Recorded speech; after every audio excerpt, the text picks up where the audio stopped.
ह्या जन्मोत्सवाला सदर भाविकांनी सदर उपस्थित राहावे हीच भाविकांना नम्र विनंती। दत्तगुरूंच्या एकमुखी दत्तगुरूंच्या हा जन्मोत्सव ह्यावर्षी अष्टगंध अर्चना घेण्यात येत आहे। जन्मोत्सवाच्या 4 वाजता दुपारी 4 वाजता अष्टगंध अर्चना घेण्यात येणार आहे। यासाठी महिला वर्गाने मोठ्या संख्येने उपस्थित राहावे ही आमच्याकडून सर्व भक्तांकडून विनंती त्यांना आहे। व ह्या अष्टगंध अर्चनेसाठी भाविकांना म्हणजे महिला वर्गाला प्रथम ज्या लकी ड्रॉमध्ये त्यांना इलेक्ट्रिकल स्कूटर बक्षीस देण्यात येणार आहे व 1111 सिल्कच्या देवीच्या साड्या त्यांना प्रसाद स्वरूपात देण्यात येणार आहे व देवस्थानकडून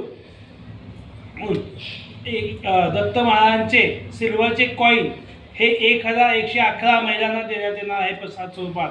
यासाठी महिला वर्गाने आपली नावे नोंद देवस्थानकडे करावी ही विनंती व देवस्थानकडून महिला वर्गासाठी व भाविकांसाठी रुद्राक्ष पंचमुखी रुद्राक्ष हा सिद्ध करून देण्यात येणार आहे। भाविकांनी त्याचा लाभ घ्यावा व 5 तारखेला मोठ्या प्रमाणात महाप्रसादाचे आयोजन केलेले आहे।